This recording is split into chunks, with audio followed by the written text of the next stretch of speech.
अष्टवक्र उवाच विहाय वैरीणं कामम् अर्थं च अनर्थं साकुलं धर्मम् अपि एतयोः हेतुं सर्वत्र अनादरं कुरु। स्वप्नेन्द्रजालवत् पश्य दिनानि त्रीणि पञ्च वा मित्रक्षेत्रधनागार दारदायादिसम्पद यत्र यत्र भवेत् तृष्णा संसारं विदितत्र वै प्रौढवैराग्यम् आश्रित्य वीततृष्णा सुखी भव। तृष्णामात्र आत्मको बन्ध तन्नाशो मोक्ष उच्यते।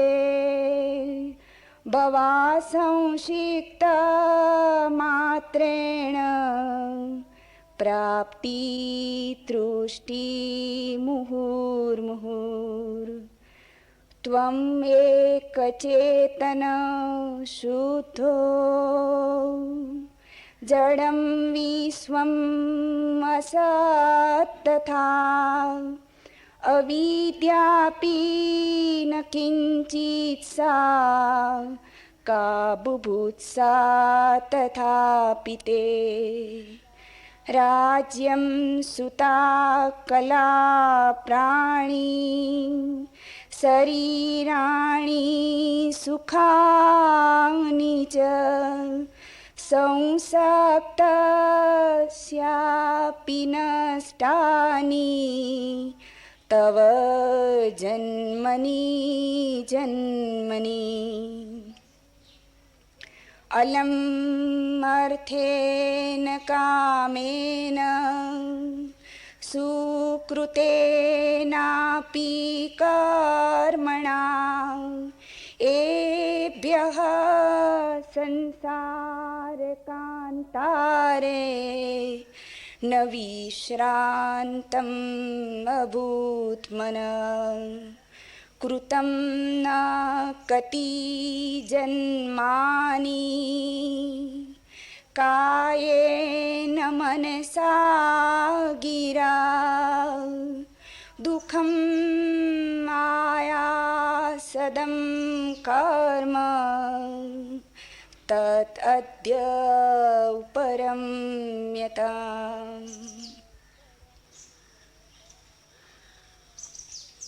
अष्टावक्र ने कहा, वैरी रूप काम को और अनर्थ से भरे अर्थ को त्याग कर और उन दोनों के कारण रूप धर्म को भी छोड़कर तू सबकी उपेक्षा कर।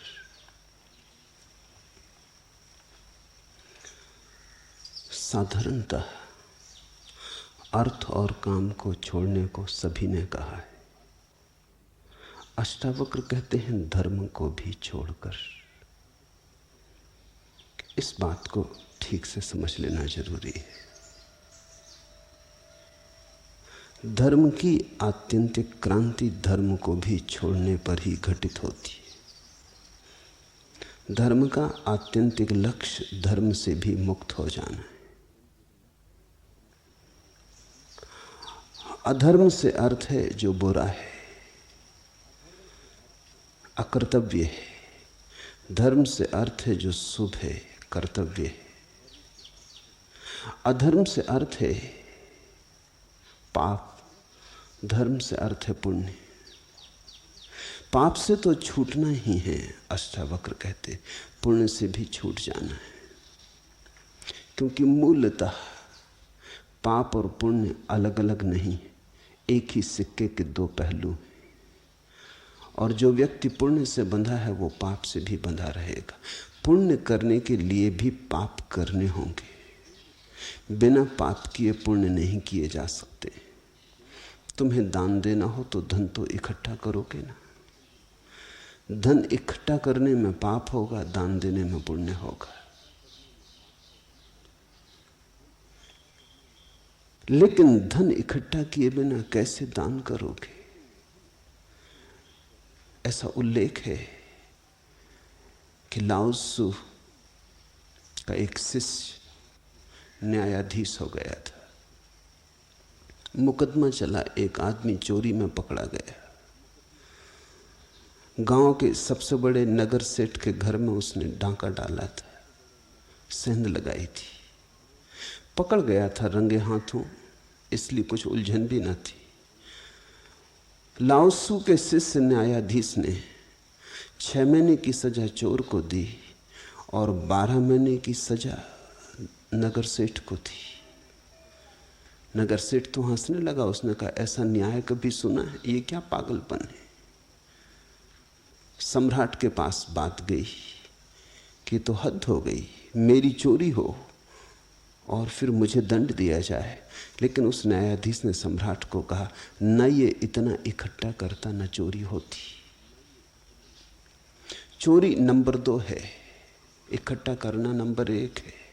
इसलिए 6 महीने की सजा देता हूं चोर को, साल की सजा देता हूं इस आदमी को। बात तो सम्राट को भी जची, लेकिन नियम ऐसे नहीं चल सकते। सम्राट ने कहा, बात में तो बल है, लेकिन ऐसा कभी हुआ नहीं, और इस आधार पर तो मैं भी अपराधी हो जाऊंगा। तुम नौकरी से इस्तीफा दे दो। तुम्हारी बात कितनी ही ठीक हो, व्यवहारिक नहीं है। व्यवहार के नाम पर आदमी बहुत सी बातें छिपाए चला जाता है। सत्य प्रकट नहीं हो पाता क्योंकि हम व्यवहार की आड़ में छिपा लेते। मनुष्य जाति के इतिहास में ये एक ही घटना है जबकि चोर को भी दंड दिया गया और जिसके घर चोरी हुई थी उसको भी दंड दिया गया। और इस घटना में बड़ा राज है। चोरी हो ही तब सकती है जब कोई धन को इकट्ठा कर ले। तो धन को इकट्ठा करना तो पुण्य के लिए भी जरूरी होगा, तभी तो त्याग करोगे। तुम देखते हो, अगर कोई गरीब आदमी, कोई भिखमंगा घोषणा कर दे कि मैं सब त्याग करता हूं, तो लोग हंसेंगे। लोग कहेंगे, तुम्हारे पास है क्या? त्याग तुम किस बात का करते हो? कोई महावीर, कोई बुद्ध जब त्याग करता है तो उसकी घोषणा सदियों तक होती। जैनों के शास्त्रों में महावीर ने कितना त्याग किया उसके बड़े बढ़ा चढ़ा के वर्णन है। कितने हाथी, कितने घोड़े, कितने रथ, कितना स्वर्ण, कितनी असरफियाँ, वो बढ़ा चढ़ाया हुआ वर्णन है।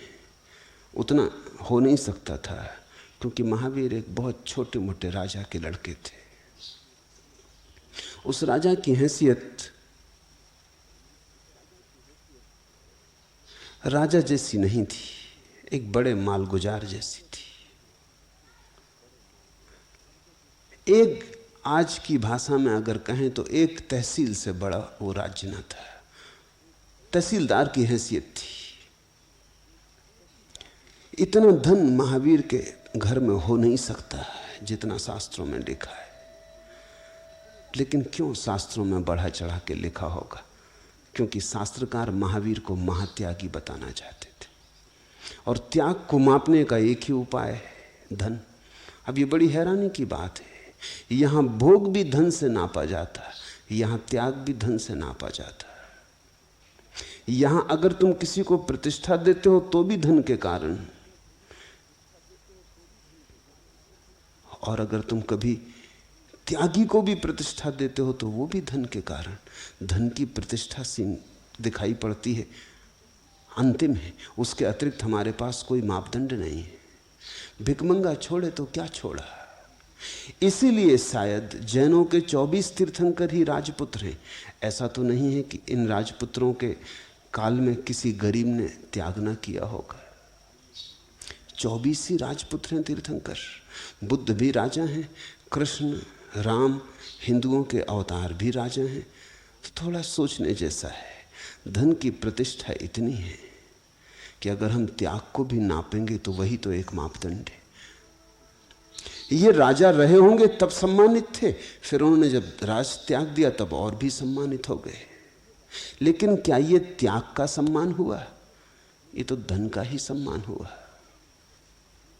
भिकमंगा छोड़ के खड़ा हो जाए तो तुम हंसोगे, तुम कहोगे था क्या तुम्हारे पास जो तुमने छोड़ दिया? लंगोटी भी नहीं थी, नंगे तुम थे ही, अब दिगंबर होने की घोषणा क्या करते हो? तो त्याग के लिए भी धन होना चाहिए और पुण्य के लिए भी पाप करना होगा।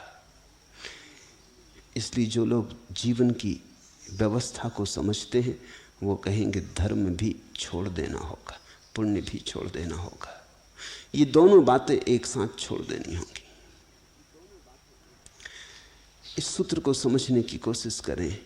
विहाय वैरीणम काम अर्थम च अनर्थ संकुलम धर्मम अपि एतियो हेतुम सर्व अनादरम कुरु। शत्रु है काम।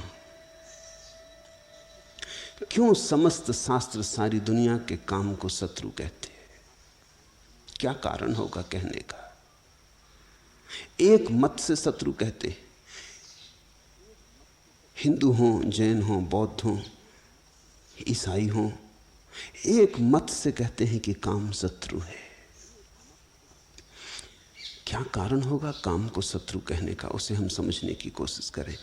काम का बल ही, काम ऊर्जा की शक्ति इतनी विराट है कि उसके पास के बाहर होना सर्वाधिक कठिन है, करीब करीब असंभव जैसा है। मनोवैज्ञानिक तो मानते हैं उसके पार हुआ ही नहीं जा सकता, और मनोवैज्ञानिकों की बात भी समझ लेने जैसी है, क्योंकि काम में ही हुआ है हमारा जन्म।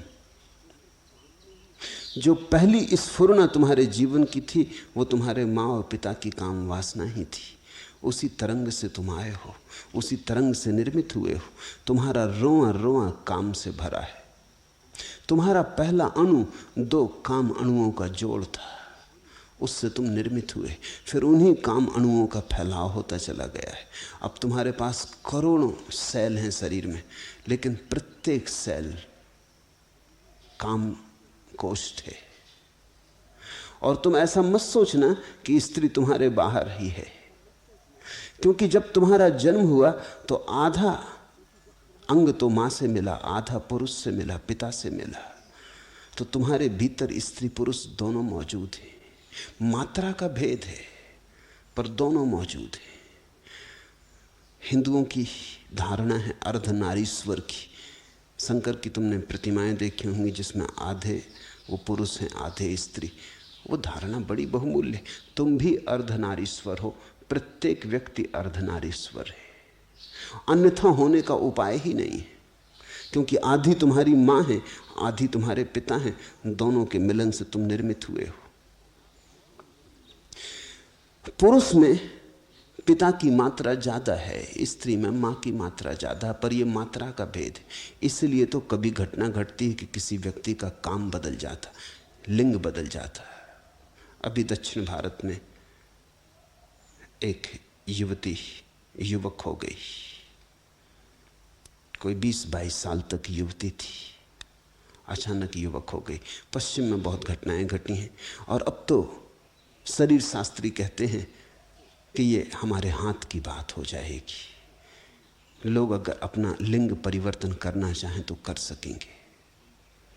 कोई व्यक्ति ऊब गया पुरुष होने से तो स्त्री हो सकता है, कोई स्त्री ऊब गई पुरुष होने से, स्त्री होने से तो पुरुष हो सकती है। ये तो सिर्फ थोड़े से हार्मोन बदल देने की बात है, मात्रा बदल देने की बात है। तुम्हारे भीतर ऐसा समझो कि अगर तुम पुरुष हो तो 60% पुरुष के जीवाणु हैं, 40% स्त्री के जीवाणु हैं। बस इस अनुपात को बदल दिया जाए तो तुम स्त्री हो जाओगे। तो काम से हुआ है जन्म। 2 विपरीत कामों के मिलन पर तुम्हारा जीवन खड़ा है। इसलिए करीब करीब असंभव है, मनोवैज्ञानिक के हिसाब से तो बिल्कुल असंभव है कि व्यक्ति काम वासना के पार हो जाए। धर्मशास्त्र भी यही कहते हैं। आत्म पुराण में बड़ा अद्भुत वचन है, कामेन विजितो ब्रह्मा कामेन विजितो हरा कामेन विजितो विष्णु सक्रा कामेन निर्जिता। काम ने जीता ब्रह्मा को, काम ने हराया शंकर को, काम ने हराया विष्णु को। काम से कौन कब जीता, काम से सब हारे। काम का बल तो प्रबल है, और जिसका जितना ज्यादा बल प्रबल है उसके पार होने में उतना ही संघर्षण होगा। इसलिए कहते हैं वैरी रूप काम। इस जगत में अगर टक्कर ही लेनी हो किसी से, अगर हिम्मत ही हो टक्कर लेने की, अगर संघर्ष करने का और योद्धा करने का, योद्धा बनने का रस हो, तो छोटे मोटे दुश्मन मत चुनना। ख्याल रखना, जितना बड़ा दुश्मन चुनोगे उतनी ही बड़ी तुम्हारी विजय होगी। छोटे मोटे को हरा भी दिया तो क्या सार है। कहते हैं जंगल में, ईसप की कथा है, एक गधे ने सिंह को चुनौती दे दी और कहा अगर हो हिम्मत तो आ मैदान में और हो जाए सीधा युद्ध। लेकिन सिंह चुपचाप चला गया। सियार ये सुन रहा था। उसने थोड़ा आगे बढ़ के सिंह को पूछा कि सम्राट बात क्या है, एक गधे की चुनौती को भी तुम स्वीकार नहीं किए? उन्होंने कहा पागल हुआ, अगर उसकी चुनौती मैं स्वीकार करूं तो पहले तो अफवाह उड़ जाएगी कि सिंह गधे से लड़ा, ये बदनामी होगी। ऐसा कभी हुआ नहीं, ये हमारी कुल वंश परंपरा में नहीं हुआ कि गधे से लड़े। लड़ना है गधे से, गधे को समाप्त कर दे सकते हैं, लड़ना क्या है। अगर गधा हारा तो उसका कोई अपमान नहीं, हम जीते भी तो कोई सम्मान नहीं। लोग कहेंगे क्या जीते, गधे से जीते। और कहीं भूल चूक जीत गया गधा, गधे हैं इनका भरोसा क्या। तो हम सदा के लिए मारे गए। इसलिए मैं चुपचाप चला आया हूं, गधे से झंझट में पड़ना ठीक नहीं। छोटे से अगर तुम उलझोगे, जीते भी तो छोटे से जीते, और काश हार गए तो छोटे से हारे। दुश्मन जरा सोच के चुनना। मित्र तो कोई भी चल जाएगा, शत्रु जरा सोच के चुनना, शत्रु जरा बड़ा चुनना। क्योंकि चुनौती, संघर्षण तुम्हें अवसर देगा तुम्हारे अपने आत्मविकास का। तो जो बाहर की चीजों से लड़ते रहते हैं वो अगर जीत भी जाएं तो चीजों से ही जीतते हैं। सिकंदर हो कि तैमूर लंग हो कि नादिर शाह हो कि नेपोलियन हो, फैलाल ने विस्तार सारे जगत पर अपना, तो भी वस्तुओं पर ही विस्तार फैलता है। इसलिए इस देश में हमने उनको सम्मान दिया जिन्होंने अपने को जीता। सबको भी जिन्होंने जीता उन्हें भी हमने वैसा आदर नहीं दिया। हमने आदर उन्हें दिया जिन्होंने स्वयं को जीता। क्योंकि स्वयं को जीतने का एक ही उपाय है, और वो है काम ऊर्जा से अतिक्रमण हो जाना, काम ऊर्जा के पार हो जाना। काम ऊर्जा के पार होने का अर्थ है अपने जन्म से मुक्त हो जाना, अपने जीवन से मुक्त हो जाना, अपनी मृत्यु से मुक्त हो जाना। काम ऊर्जा ने तुम्हें जन्म दिया, और काम ऊर्जा की उत्फुल्लता ही तुम्हारी जवानी है, तुम्हारा जीवन है। और जब काम की ऊर्जा थक जाएगी और विसर्जित होने लगेगी, वही तुम्हारी मृत्यु होगी।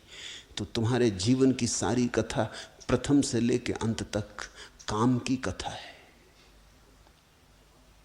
अगर तुम इस काम के अंतर्गत ही बने रहे तो तुम कभी मालिक की तरह न जिए, एक गुलाम की तरह जिए। स्वयं का मालिक बनना हो, और अगर चुनौती ही स्वीकार करनी हो किसी की, तो स्वयं में छिपी इस चुनौती को ही स्वीकार कर लेना उचित है। इसलिए धर्मशास्त्र काम को वैरी रूप कहते हैं। ये सिर्फ निंदा नहीं है, इसमें सम्मान भी छिपा है। वो ये कहते हैं कि अगर शत्रुता ही करनी हो तो काम से करना, क्योंकि कामेन विजितो ब्रह्मा, काम ने ब्रह्मा को भी हराया। कामेन विजितो हरा, काम ने महादेव को भी हराया। तो अब अगर लड़ने योग्य कोई है तो काम ही है। जिससे देवता भी हार गए हों उसको ही जीतने में मनुष्य के भीतर छिपा हुआ फूल खिलेगा। जिससे सब हार गए हों उसको ही जीतने में तुम्हारे भीतर पहली दफे प्रभु का साम्राज्य निर्मित होगा। भारत अकेला देश है जहां हमने बुद्ध पुरुषों के चरणों में देवताओं को झुकाया है। जब सिद्धार्थ गौतम बुद्धत्व को उपलब्ध हुए तो कथा है कि ब्रह्मा विष्णु महेश तीनों उनके चरणों में अपना नैवेद्य अपनी पूजा चढ़ाने आए। जब महावीर परम ज्ञान को उपलब्ध हुए तो देवताओं ने फूल बरसाए। लेकिन देवता क्यों बरसाते होंगे फूल एक मनुष्य के चरणों में? इसलिए कि ये मनुष्य उस सीमा के भी पार जा चुका जिस सीमा के पार अभी देवता भी नहीं गए। अभी इंद्र भी अप्सराओं में उलझा है। अभी स्वर्ग में भी वही काम व्यापार चल रहा है जो पृथ्वी पर चल रहा है। थोड़ा व्यवस्थित चल रहा है, थोड़ा ढंग से चल रहा है। ज्यादा सुंदर स्त्रियां हैं, ज्यादा सुंदर देह हैं, ज्यादा लंबी आयु है, भोग की सब सुविधाएं सामग्रियां हैं। जो हमने स्वर्ग में देवताओं के लिए व्यवस्था की है वही व्यवस्था विज्ञान आदमी के लिए पृथ्वी पर कर देने की कोशिश कर रहा है। मैंने तो सुना है एक आदमी मरा और स्वर्ग पहुंचा तो वो बड़ा हैरान हुआ। वहां उसने देखा कि कुछ लोग जंजीरों से बंधे, स्वर्ग में जंजीरों से बंधे। उसने द्वारपाल से पूछा कि तो मुझे घबराहट का कारण मालूम होता है। नरक में बंधे हो ये समझ में आता है, स्वर्ग में भी अगर बंधन है और लोग जंजीरों में बंधे हैं, ये किस तरह का स्वर्ग है? वो द्वारपाल हंसने लगा। उसने कहा ये अमरीकी है, ये जब से आए हैं तब से ये धुन लगाए कि हमें अमेरिका वापस जाना है, यहां से तो वहीं बेहतर था।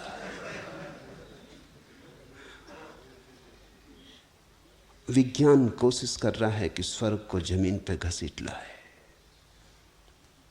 लेकिन जमीन पे विज्ञान स्वर्ग ले आए तो भी कोई फर्क नहीं पड़ता। तुम्हारी काम वासना को कितनी ही तृप्ति की सुविधा जुटा दी जाए, तृप्ति नहीं होगी, क्योंकि काम वासना का स्वभाव अतृप्ति है। जो मिल जाता है उससे ही अतृप्ति हो जाती है, जो नहीं मिला उसी में रस होता है। काम के इस स्वभाव को समझो, यही उसका बंधन है, यही उसका वैरी रूप। जो मिल जाता है वही व्यर्थ हो जाता है। जिस स्त्री को तुम चाहते थे मिल गई, जिस पुरुष को तुमने चाहा मिल गया, बस तत्क्षण तुम किसी और की चाह में लग गए। बायरन अंग्रेजी का कवि हुआ, उसका अनेक स्त्रियों से संबंध था, सुंदर पुरुष था, प्रतिभाशाली पुरुष था, और महीने दो महीने से ज्यादा उसका संबंध नहीं चलता था। लेकिन एक स्त्री ने उसे बिल्कुल मजबूर कर दिया विवाह करने को। उसने कहा विवाह नहीं किया तो हाथ भी नहीं छूऊंगी, और वो दीवाना हो गया उसे अपने करीब लेने को। आखिर विवाह के लिए राजी होना पड़ा।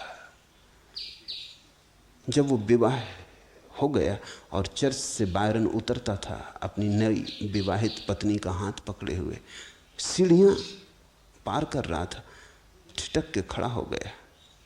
उसने अपनी पत्नी से कहा, आश्चर्य, मैं तेरे लिए दीवाना था, महीनों सोया नहीं, और अभी क्षण भर के लिए तेरा हाथ मेरे हाथ में है, लेकिन तेरा मुझे सुध भूल गई।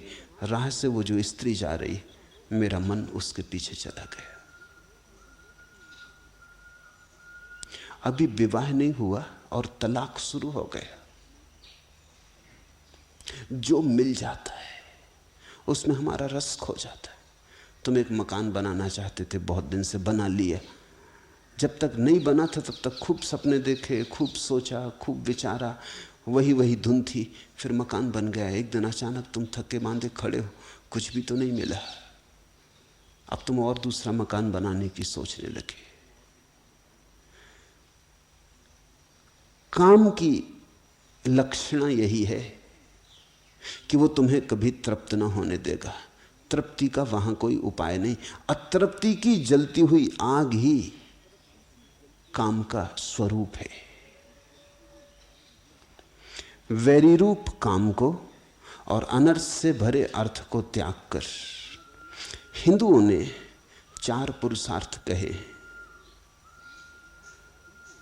अर्थ, काम, धर्म, मोक्ष। काम है साधारण आदमी की वासना और अर्थ है उसे भरने का उपाय। धन की हम आकांक्षा इसलिए करते हैं कि हमारी कोई कामनाएं हैं जिन्हें पूरा बिना धन के न किया जा सकेगा। अगर धन है तो सुंदर स्त्री उपलब्ध हो सकती, निर्धन को तो बचा खुचा जो शेष रह जाता वही उपलब्ध होता। अगर धन है तो तुम जो चाहते हो वो तुम्हारे हाथ में हो सकता है। अगर निर्धन हो तो चाहते रहो, चाहने से कुछ भी नहीं होता। धन चाह को यथार्थ बनने में सहयोगी होता है। इसलिए बहुत मजे की बात है, तुम धनी से ज्यादा अतृप्त आदमी कहीं भी ना पाओगे। निर्धन को तो आशा रहती, धनी की आशा भी मर जाती। निर्धन को आशा रहती आज नहीं कल धन हाथ में होगा तो कर लेंगे जो भी करना है। धन के पीछे दौड़ता रहता है। धनी के पास धन है, जो करना है करने की सुविधा है, लेकिन करने में कुछ अर्थ नहीं मालूम होता। इसलिए धनी व्यक्ति अनिवार्य रूपेण अशांत, अतृप्त हो जाता। तुम गरीब आदमी को पागल होते ना देखोगे, अमीर आदमी को पागल होते देखोगे। अमीर मुल्कों में ज्यादा पागलपन घटता, गरीब मुल्कों में मनोवैज्ञानिक अभी है ही नहीं, अभी मनोविश्लेषक है ही नहीं। बंबई में शायद एकाध कोई या पूना में एकाध मनोविश्लेषक हो, लेकिन ये 60 करोड़ के मुल्क में तुम कहीं मनोविश्लेषक को ना पाओगे, उसकी कोई जरूरत भी नहीं है। लेकिन न्यूयॉर्क में वो फैलता जा रहा है। उसकी संख्या उतनी ही होती जा रही है जितनी कि शरीर के चिकित्सकों की है। संभावना तो यह है कि इस सदी के पूरे होते होते मन के चिकित्सकों की संख्या ज्यादा होगी शरीर के चिकित्सकों से, क्योंकि शरीर के लिए तो सारी सुविधाएं पश्चिम में मिलती जा रही हैं, और जितनी शरीर की सुविधाएं मिलती हैं उतना मन पागल होता जा रहा है। मेरे देखे अगर गरीब आदमी धार्मिक हो तो ये चमत्कार है, और अगर आदमी अमीर हो और धार्मिक ना हो तो ये भी चमत्कार है। गरीब आदमी धार्मिक हो तो अपवाद स्वरूप है, क्योंकि गरीब आदमी को अभी मन से मुक्त होने का मौका कहाँ मिला। अभी तो मन की पीड़ा भी उसने नहीं जानी, अभी तो आशा टूटी नहीं। इसलिए गरीब आदमी जब कभी धार्मिक हो जाए तो अपवाद स्वरूप है। धार्मिक आदमी अगर अमीर है तो बिल्कुल स्वाभाविक है, ऐसा होना ही चाहिए था। अमीर आदमी को धार्मिक होना ही चाहिए, क्योंकि अब इस जगत में कुछ है, इसकी आशा समाप्त हो गई। उसके पास सब है, कोई एंड्रू कार्नेगी, कोई रॉकफेलर, सब है उनके पास। जो खरीदना हो सब खरीदा जा सकता है, जितनी मात्रा में खरीदना हो खरीदा जा सकता है। जो खरीदा जा सकता है खरीदने की क्षमता उससे ज्यादा है उनके पास। अब क्या करें? तो अगर धार्मिक आदमी अमीर हो तो साधारण बात है, होना ही चाहिए। गरीब हो तो असाधारण घटना है, और अगर अमीर धार्मिक आदमी न हो तो बड़ी असाधारण घटना है। ऐसा होना नहीं चाहिए। इसके 2 ही अर्थ हो सकते हैं, या तो वो बुद्धू है, मूढ़ है, और या फिर अभी ठीक से धनी नहीं हुआ। ठीक से धनी हो और बुद्धि पास हो तो धार्मिक होने के सिवा कोई उपाय नहीं। गरीब आदमी को धार्मिक होना हो तो बड़ी प्रखर प्रतिभा चाहिए। अमीर आदमी को अगर धार्मिक होने से बचना हो तो बड़ी प्रखर मूढ़ता चाहिए। भारत जब धनी था तो धार्मिक था, स्वर्ण युग था भारत का। बुद्ध महावीर के समय में शिखर पर था भारत, दुनिया में सोने की चिड़िया था। सारी दुनिया भारत की तरफ देखती थी, सारा धन जैसे यहाँ इकट्ठा था। उन घड़ियों में हमने जो शिखर छुए धर्म के, फिर नहीं छू सके हम, फिर सपना हो गया सब।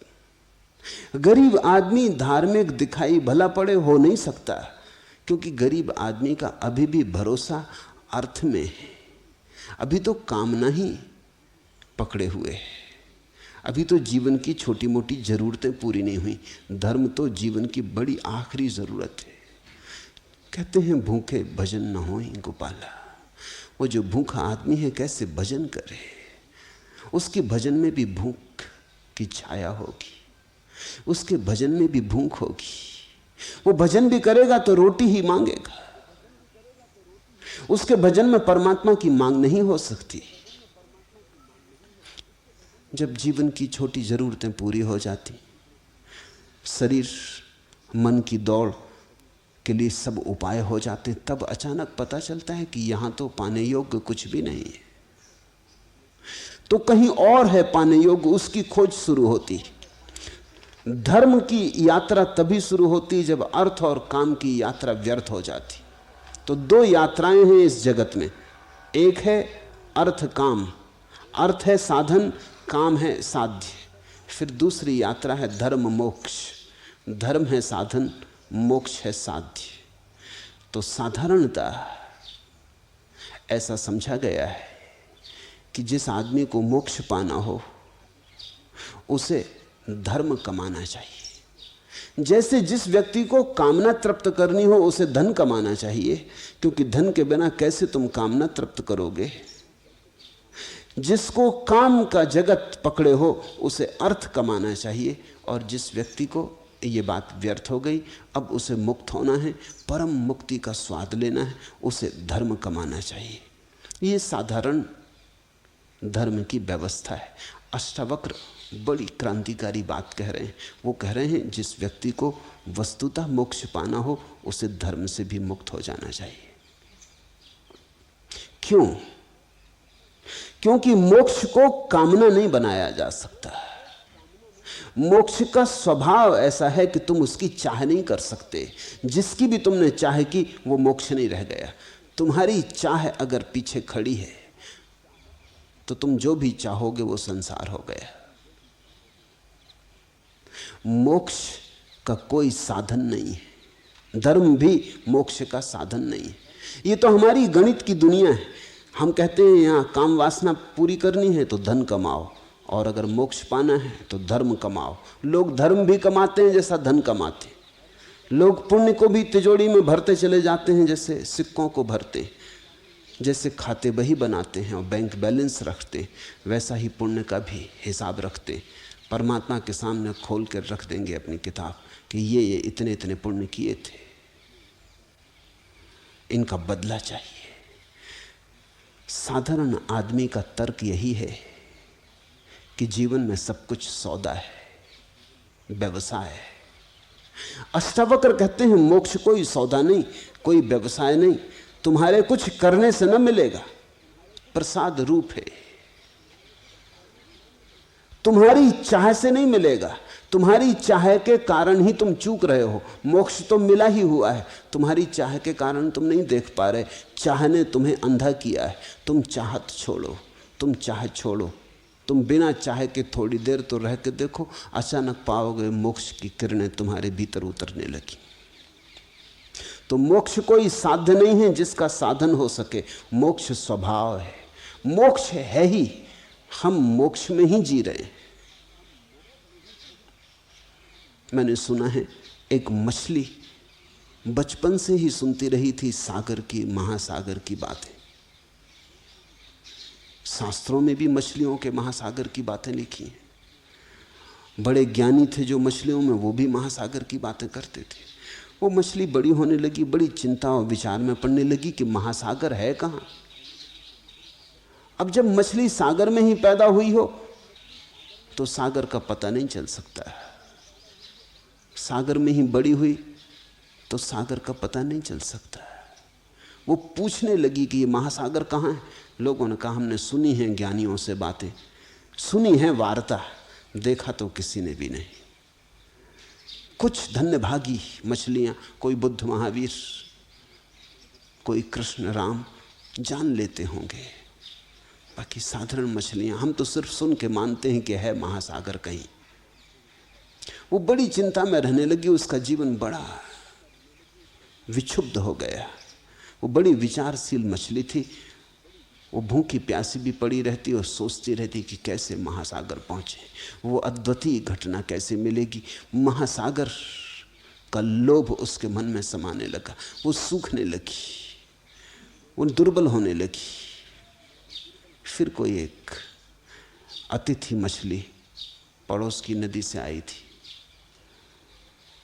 उसने उसकी यह हालत देखी, उसने कहा पागल, जिसे तू खोजती है वो चारों तरफ मौजूद है, हम उसी के भीतर हैं। न तो भूखे मरने की जरूरत है, न ध्यान करने की जरूरत है, न जप करने की जरूरत है, महासागर है ही। महासागर के बिना हम हो ही नहीं सकते।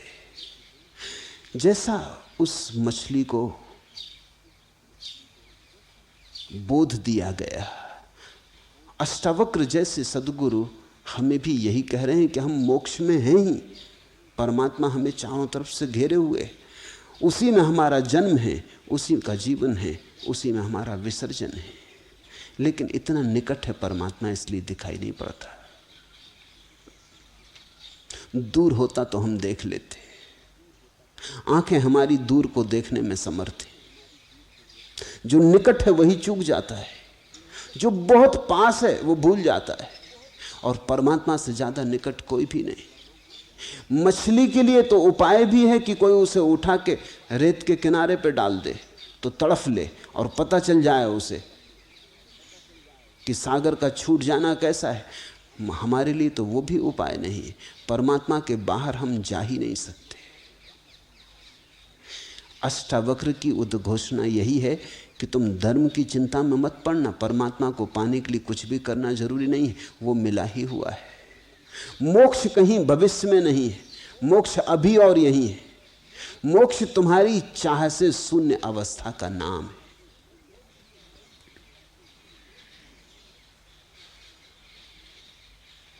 वैरिणम कामम, काम है शत्रु, क्योंकि वो तृप्त न होने देगा। शत्रु तो वही ना जो तृप्त न होने दे, ये शत्रु का अर्थ समझो। मित्र तो वही ना जो तृप्ति दे, विश्रांति दे, जिसके पास बैठ के आराम मिले, जिसके पास बैठ के सुख हो।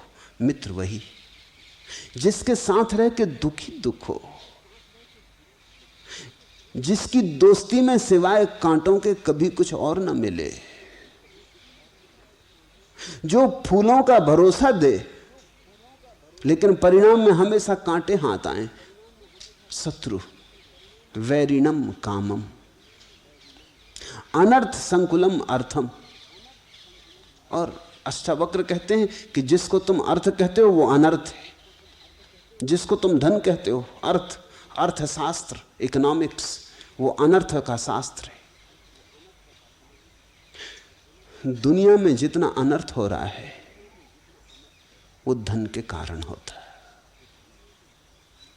इसलिए कुछ दुनिया के विचारक तो इस सीमा तक पहुंच गए कि उन्होंने कहा जब तक दुनिया में धन है तब तक शांति नहीं हो सकती।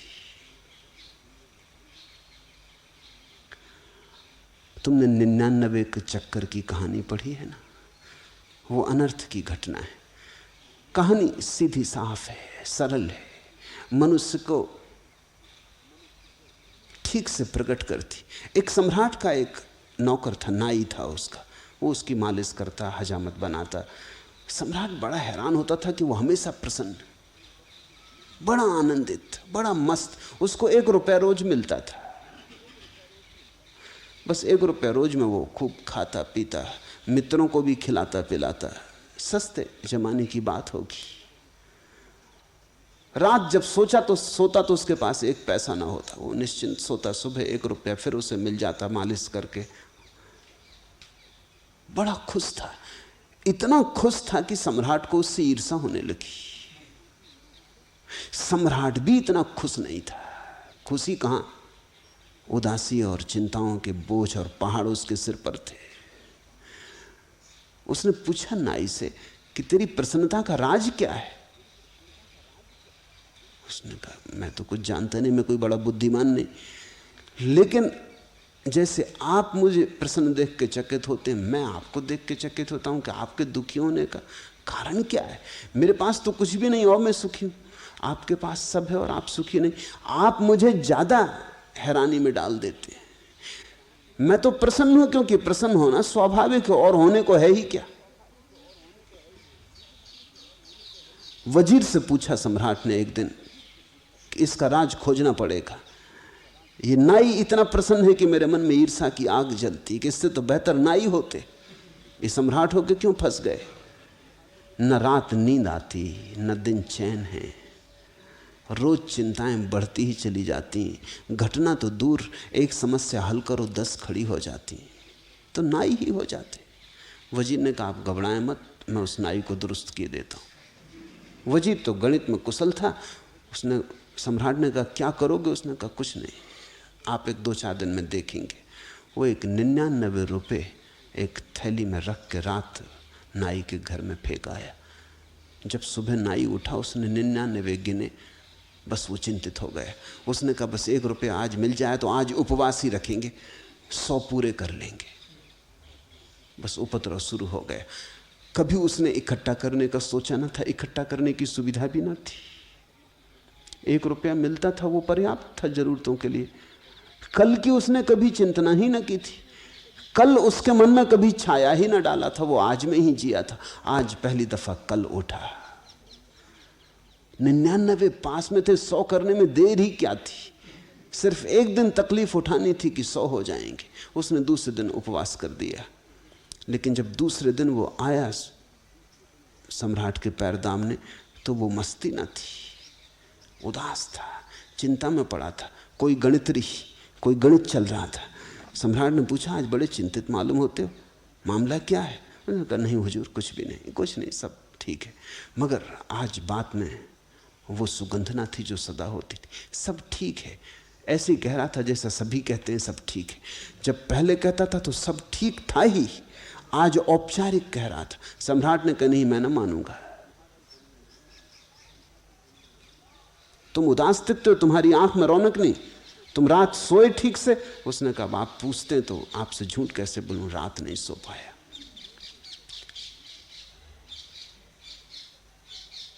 लेकिन सब ठीक हो जाएगा, एक दिन की बात है, आप घबराएं मत। लेकिन वो चिंता उसकी रोज बढ़ती गई। 100 पूरे हो गए तो वो सोचने लगा कि अब 100 तो हो ही गए, अब धीरे धीरे इकट्ठा कर लें तो कभी 200 हो जाएंगे। अब एक एक कदम उठने लगा। वो 15 दिन में बिल्कुल ही ढीला ढाला हो गया। उसकी सब खुशी चली गई। सम्राट ने कहा अब तू बता ही दे सच सच मामला क्या है, मेरे वजीर ने कुछ किया। तब वो चौंका। नाई बोला क्या मतलब? आपका वजीर? अच्छा तो अब मैं समझा। अचानक मेरे घर में एक थैली पड़ी मिली मुझे 99 रुपये। बस उसी दिन से मैं मुश्किल में पड़ गया हूं। 99 का फेर। सारे अनर्थ की जड़ में कहीं अर्थ है। दुनिया में आज पर्याप्त संपत्ति है कि सभी लोग सुखी हो सके, लेकिन कब्जा करने वालों की दौड़ इतनी है, मालकियत का नशा इतना है कि यह असंभव, यह हो नहीं सकता। दुनिया आज इतनी संपन्न हो सकती है कि कोई आदमी दुखी ना हो, किसी को रोटी रोजी कपड़े की कोई तकलीफ ना हो, दवा छप्पर का कोई अभाव ना हो, लेकिन यह हो नहीं सकता क्योंकि कुछ लोग बिल्कुल दीवाने हैं और पागल हैं। उनका एक ही रस है जीवन में, ढेर लगाना धन का। यह ऑब्सेशन है, यह एक विक्षिप्त चित्त की दशा है। कितनी हत्याएं, कितने युद्ध, वो सभी अर्थ के कारण हैं। कितनी राजनीति, वो सभी अर्थ के कारण हैं। टॉलस्टॉय ने लिखा है कि दुनिया में शांति ना होगी जब तक सिक्के चलते रहेंगे। शायद दुनिया में ऐसा तो कभी नहीं होगा कि सिक्के न चलें, क्योंकि वो भी अड़चन का कारण होगा, बहुत अड़चन हो जाएगी खड़ी।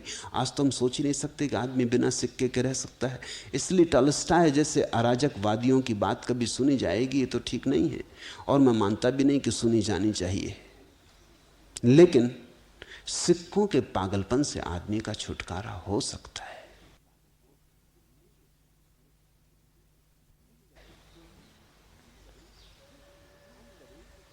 ख्याल करें, जिस आदमी को धन के पीछे तुम दौड़ते पाओगे, उस आदमी को अगर गौर से देखो तो एक बात तुम्हें पक्की मिलेगी, उस आदमी के जीवन में प्रेम ना मिलेगा। कृपण प्रेमी नहीं होता, हो ही नहीं सकता, और प्रेमी कभी कृपण नहीं होता। तो ऐसा लगता है जितना जीवन में प्रेम होता है धन का पागलपन उतना ही कम होता है, और जितना जीवन में प्रेम कम होता है धन का पागलपन उतना ही ज्यादा होता है। धन प्रेम की परिपूर्ति है। हृदय प्रेम से खाली रह गया है तो किसी चीज से भरना होगा। वो जो भीतर की रिक्तता है घबराती, डर पैदा होता है कि मैं भीतर खाली खाली भर लूं किसी चीज से। मनस्विद कहते हैं कि बच्चा जब पहली दफा पैदा होता है तो उसके जीवन में जो पहली महत्वपूर्ण घटना घटती है वो है मां का स्तन। और मां के स्तन से दो चीजें साथ साथ बहती हैं उस बच्चे में, प्रेम और दूध। अगर मां बच्चे को प्रेम करती है तो बच्चा कभी बहुत फिक्र नहीं करता कि ज्यादा दूध पी ले। सच तो यह है कि मां बच्चे को प्रेम करती तो बच्चे को बहुत फुसलाना पड़ता है, समझाना पड़ता, तब वो दूध पीता। वो फिक्र ही नहीं करता दूध वगैरह पीने की। वो इतना भरा रहता है प्रेम से कि दूध से भरने की इच्छा पैदा नहीं होती। अगर बच्चे को शक हो जाए कि मां प्रेम नहीं करती, या सौतेली मां है, या नर्स है, या मां की उपेक्षा है, चाहती नहीं थी, बच्चा जबरदस्ती पैदा हो गया है,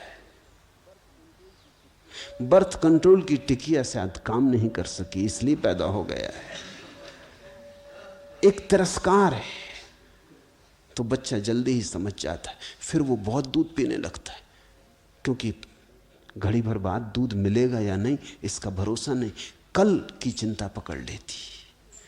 तो मां के स्तन से लगा ही रहता है, और जितना वो ज्यादा पीता उतना मां हटाती उसको कि हो गया बहुत।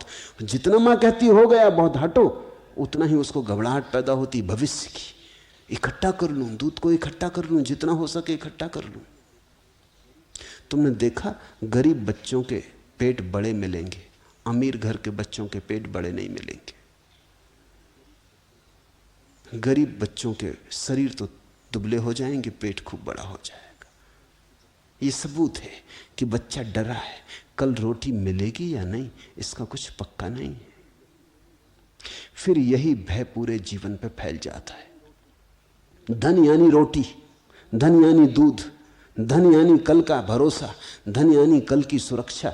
आदमी बैंक में बैलेंस रखता है, इंश्योरेंस करवाता है, वो कल का इंतजाम कर रहा है। वो ये कह रहा है कल की फिक्र नहीं रहेगी, कल बूढ़े हो जाएं, बीमार हो जाएं, कोई फिक्र नहीं, पैसा पास में तो सब सुरक्षा है।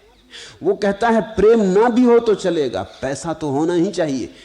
प्रेम को क्या खाओगे पियोगे क्या करोगे? फिर वो कहता है कि पैसा होगा तो प्रेम तो बहुत मिल जाएगा। जिसको पैसे का पागलपन होता है वो सोचता है हर चीज पैसे से खरीदी जा सकती। नहीं, जीवन में कुछ महत्वपूर्ण चीजें हैं जो पैसे से नहीं खरीदी जा सकती। सच तो यह है जो भी महत्वपूर्ण है वो पैसे से नहीं खरीदा जा सकता, न प्रेम, न प्रार्थना, न परमात्मा।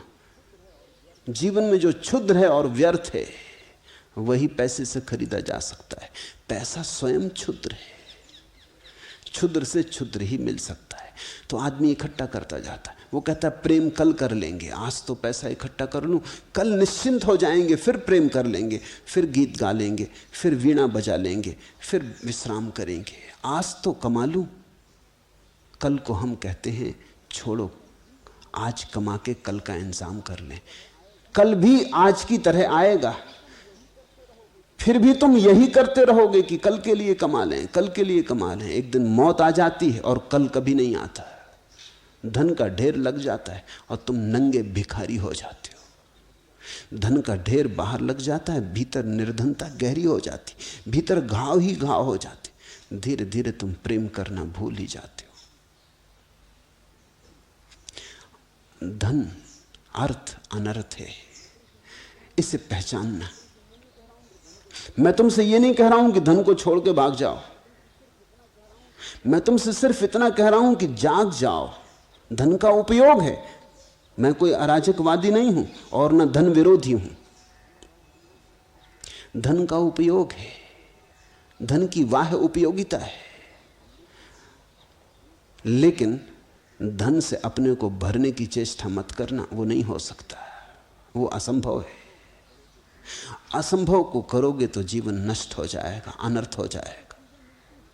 धन से कुछ चीजें मिलती हैं, जरूर मिलती हैं, और उन चीजों का मूल्य भी है, लेकिन उन चीजों से कोई तृप्ति नहीं मिलती। जीसस का वचन है, man can not live by bread alone. आदमी अकेली रोटी से नहीं जी सकता।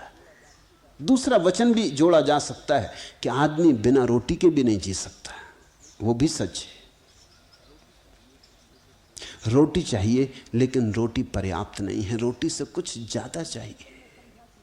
जिस दिन तुमने समझा कि धन पर्याप्त है, उस दिन अनर्थ हुआ।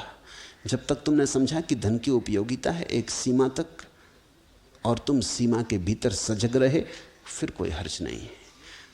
तो तुमने धन का उपयोग किया और धन ने तुम्हारा उपयोग नहीं किया। तुम मालिक रहे और धन मालिक ना हुआ। संक्षिप्त में कहें तो ऐसा कह सकते हैं, जब अर्थ तुम्हारा मालिक हो जाए तो अनर्थ हो गया। जब अर्थ के तुम मालिक होते हो तब अर्थ, अन्यथा अनर्थ। वैरिणम कामम अनर्थ संकुलम अर्थम एतयो हेतुम धर्मम अपि विहाय सर्वत्र अनादरम कुरु।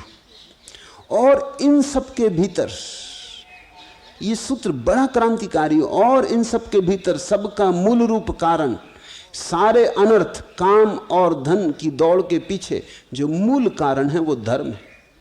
ये तुम चौंकोगे सुन के, क्योंकि तुमने सदा यही सुना है कि धर्म तो त्राण है, कि धर्म तो नाव है जिसमें बैठ के हम उस पार उतर जाएंगे। और अष्टावक्र कहते हैं इन दोनों का कारण रूप धर्म, इस सारे उपद्रव का कारण धर्म है। क्यों? धर्म का अर्थ है कि मोक्ष पाना है। धर्म का अर्थ है कि मोक्ष पाने के लिए कुछ करना है। ये मूल कारण है उपद्रव का। तृप्ति के लिए कुछ करना है, फिर उसी से अर्थ भी पैदा होता है, उसी से काम भी पैदा होता है। मोक्ष की उद्घोषणा यह है कि कुछ करना नहीं है, तुम मुक्त पैदा हुए हो।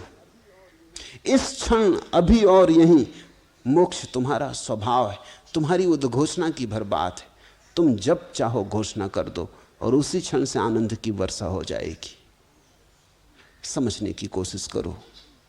साधारणता हम चीजों को हमेशा दो में बांट देते हैं, साधन और साध्य। साध्य होता है भविष्य में, साधन होता है अभी। मोक्ष के संबंध में या परमात्मा के संबंध में बात उल्टी है।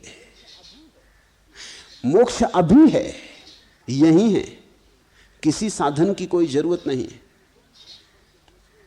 सिर्फ जागना है, सिर्फ आंख खोल के देखना है। सूरज निकला हुआ है, रात कहीं भी नहीं, तुमने पलक बंद करके बैठे हो इसलिए अंधेरा मालूम हो रहा है।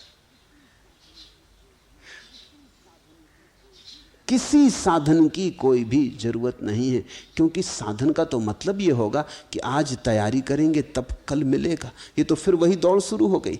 आज धन कमाएंगे तो कल धनी होंगे, आज स्त्री खोजेंगे तो कल मिलेगी।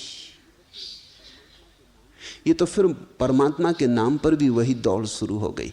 नहीं, परमात्मा आज है, संसार कल है और परमात्मा आज है। संसार में सदा दौड़ है और परमात्मा सदा मंजिल है। संसार मार्ग है और परमात्मा लक्ष्य है। वो लक्ष्य मौजूद ही है, तुम्हें कहीं जाना भी नहीं, तुम उसी में घिरे बैठे हो। वही तुम्हारे भीतर है, वही तुम्हारे बाहर है। तू सबकी उपेक्षा कर, अनादर कर। सर्वत्र अर्थ, काम, धर्म, इन तीनों का तू अनादर कर। तेरे मन से साधन मात्र अनादृत हो जाए, ये तीनों साधन हैं, इन तीनों का अनादर हो जाए तो जो शेष रह जाएगा वही मोक्ष है। मित्र, खेत, धन, मकान, स्त्री भाई आदि संपदा को तू स्वप्न और इंद्रजाल के समान देख, जो 3 या 5 दिन ही टिकते हैं।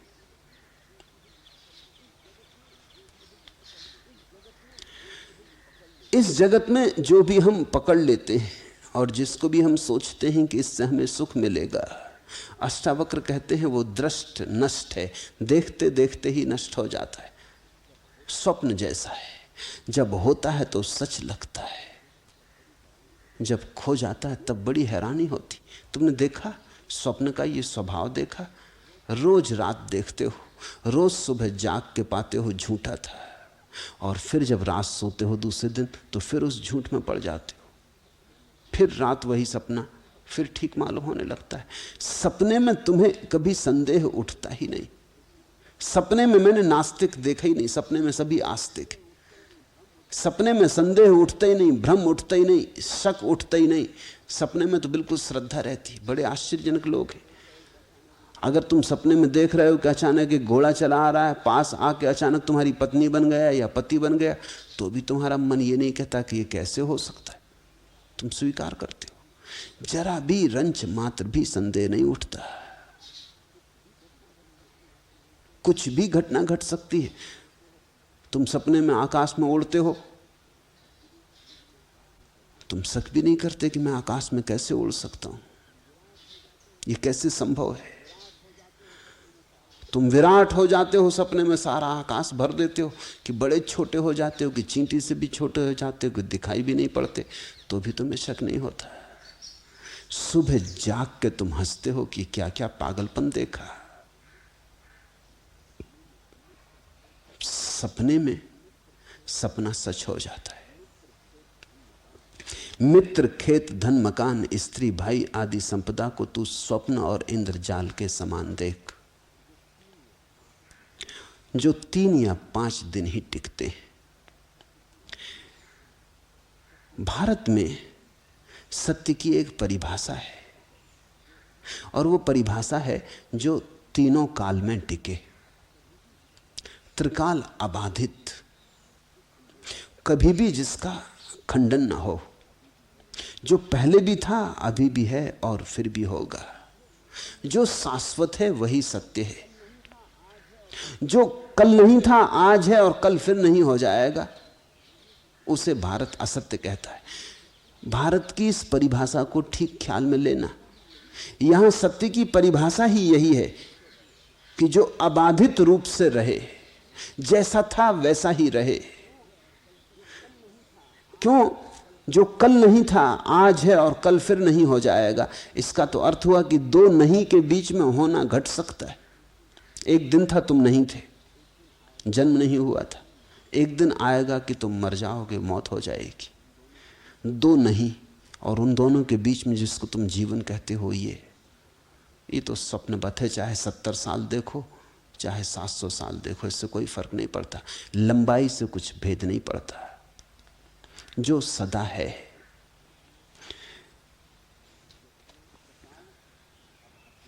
त्रिकाल अबाध्यत्वे सत्यत्वम, जो तीनों काल में अबाधित रहे वही सत्य है।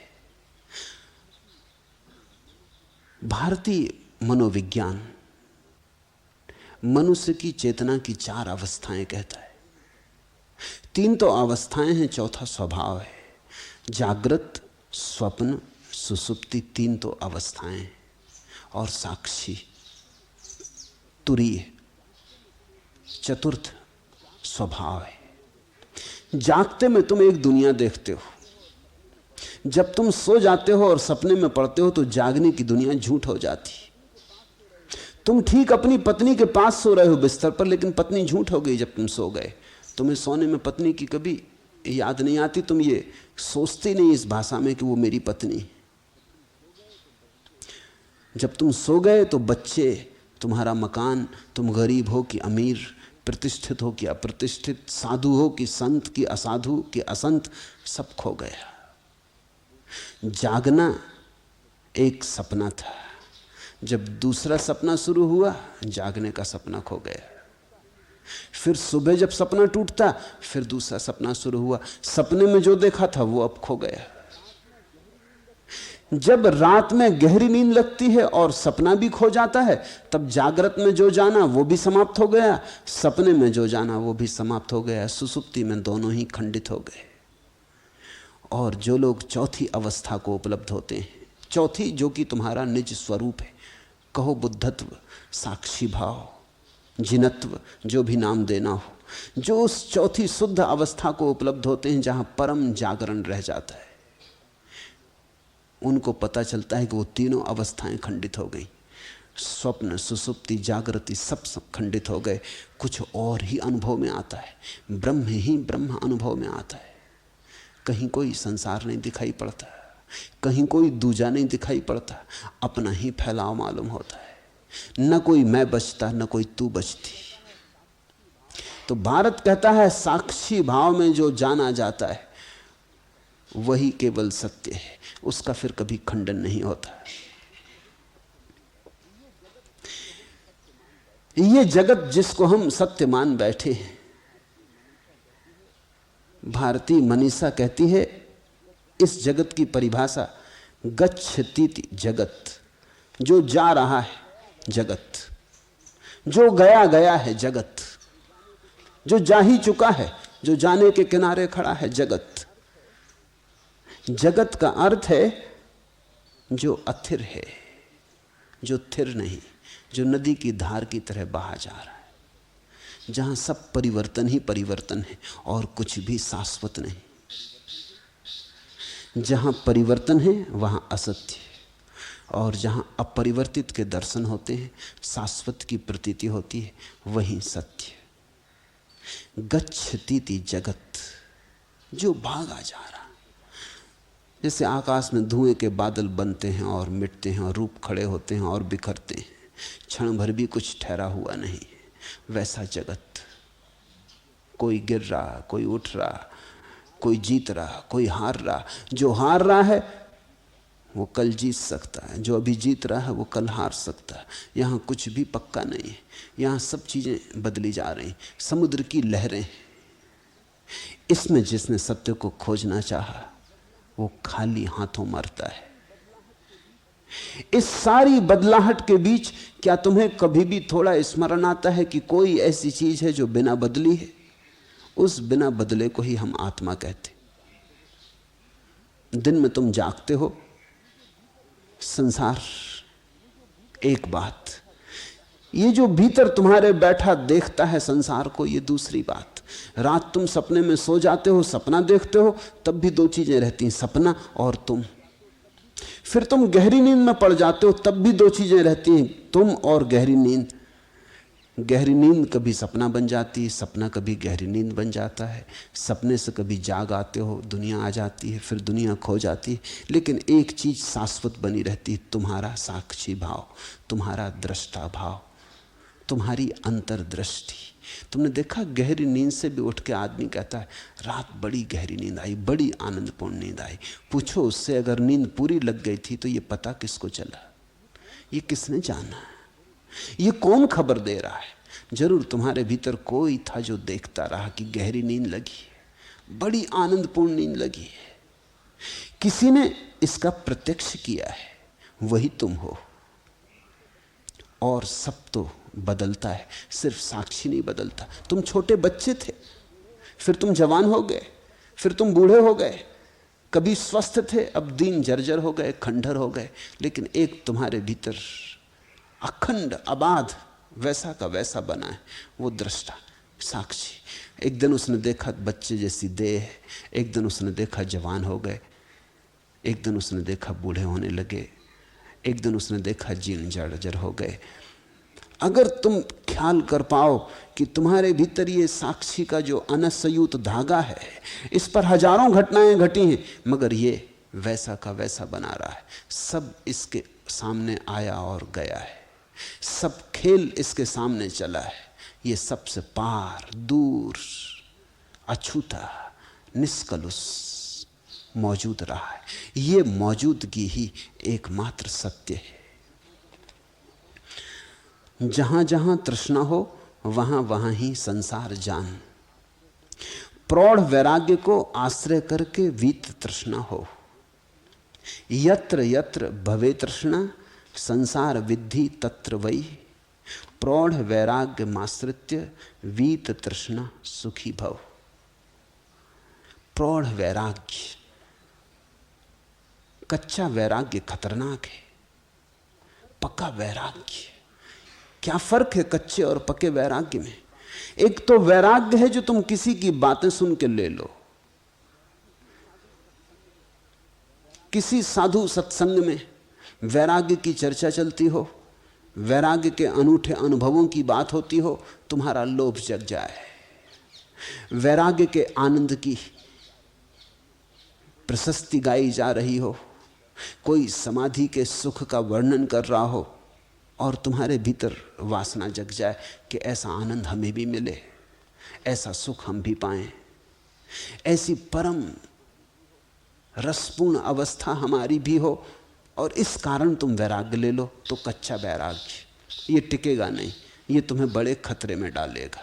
तुम अभी पक्के ना थे, कच्चे तोड़ लिए गए।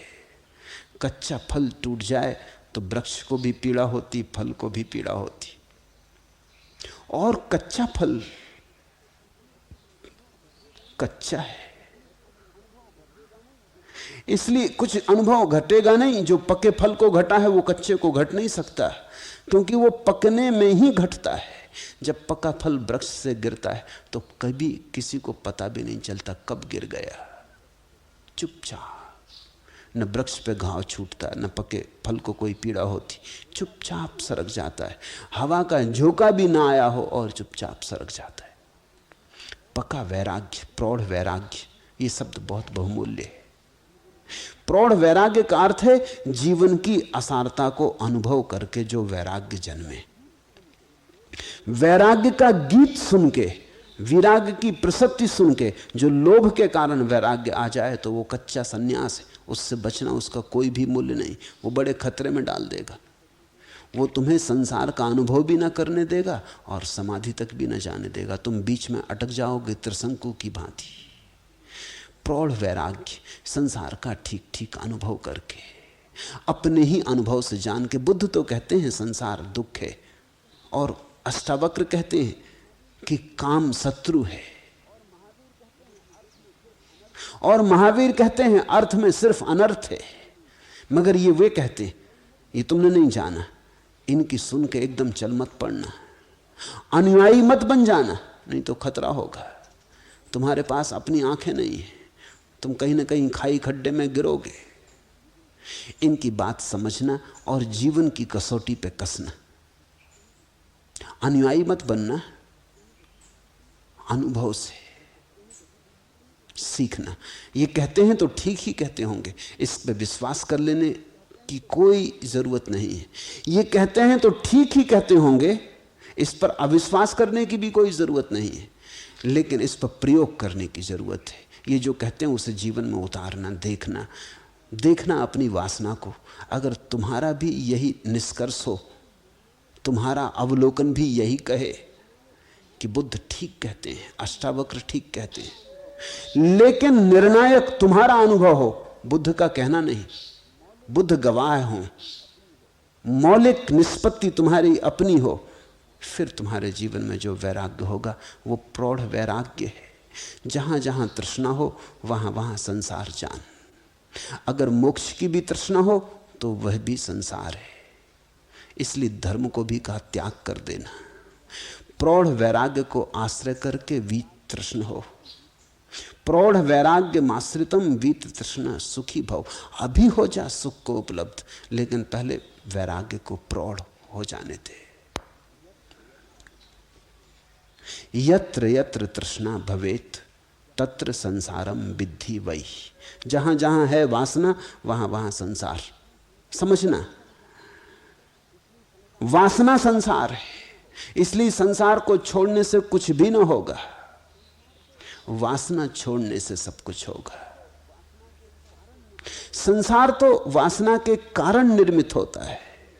तुम संसार से भाग गए तो कुछ लाभ नहीं, वासना साथ रही तो नया संसार निर्मित हो जाएगा। जहां तुम होगे वहीं ब्लूप्रिंट तुम्हारे पास है, फिर तुम खड़ा कर लोगे। उससे तुम बच ना पाओगे। उसका बीज तुम्हारे भीतर से, वासना बीज है, संसार वृक्ष है। बीज को दग्ध करो, वृक्ष से मत लड़ने में लग जाना। तत्र संसारम विद्धि वै प्रौढ़ वैराग्यम आश्रितम वीत तृष्णा सुखी भव। और प्रौढ़ता को उपलब्ध हो। इसलिए कच्चे कच्चे भागो मत, गैर अनुभव में भागो मत, भगोड़े मत बनो, पलायनवादी मत बनो। जीवन की गहराई में, सघन में खड़े होकर, जीवन को सब तरह जानकर, काम वासना में उतर के ही तुम काम वासना से मुक्त हो सकोगे। काम वासना की गहराइयों में उतर के ही तुम जान पाओगे व्यर्थता। धन की दौड़ में दौड़ के ही तुम पाओगे मिलता कुछ भी नहीं। महत्वाकांक्षा में जी के ही तुम्हें पता चलेगा कि सिर्फ दग्ध करती है महत्वाकांक्षा, जलाती है, ज्वर है, सन्निपात है। राजनीति में पढ़ के ही तुम जानोगे कि राजनीति रोग है, विक्षिप्तता है, पागलपन है। जीवन को अनुभव से पकने दो, और जब जीवन का अनुभव तुम्हारा कह दे तो फिर वैराग्य सहज घट जाएगा, जैसे पका फल गिर जाता है। मात्र तृष्णा ही बंध है और उसका नाश मोक्ष कहा जाता है। और संसार मात्र में असंग होने से निरंतर आत्मा की प्राप्ति और तुष्टि होती है। तृष्णा मात्रात्मको बंध स्तन्न नाशो मोक्ष उच्यते। भवा संसक्ति मात्रेण प्राप्ति तुष्टि मुहुर्मुहुर। ये सूत्र बड़ा विचारणीय है। मात्र तृष्णा बंध है। जब तक तुम कुछ भी चाहते हो तब तक जानना बंधे रहोगे। ईश्वर को भी चाहा तो बंधे रहोगे। कल ही गुणा ने एक प्रश्न मुझे लिखकर भेजा है कि मैं तो आपको कभी नहीं छोड़ सकती और आप कोशिश भी मत करना मुझे छुड़ा देने की। मेरे लिए तो आप सब कुछ हो, मुझे कोई ईश्वर नहीं चाहिए, कोई मोक्ष नहीं चाहिए। तुम्हें ना चाहिए हो और तुम अपनी चाहत में कुछ गलत की मांग भी करो तो भी मैं गलत का सहयोगी नहीं हो सकता। कितनी ही कठोरता मालूम पड़े, मैं पूरी चेष्टा करूंगा कि तुम मुझसे मुक्त हो जाओ, अन्यथा मैं तुम्हारा शत्रु हो गया। ये तो फिर चाहत ने नया रूप लिया, ये तो फिर तृष्णा बनी। पति से छूटे, पत्नी से छूटे तो गुरु से बंध गए, मगर ये तो फिर नया जंजाल हुआ, फिर नई जंजीर बनी। गुरु तो वही तो जो तुम्हें आत्यंतिक जंजीर से मुक्त करवा दे, जो तुम्हें स्वयं से भी मुक्त करवा दे। कठिन लगता है क्योंकि एक प्रेम जगता है, कठोर लगती बात,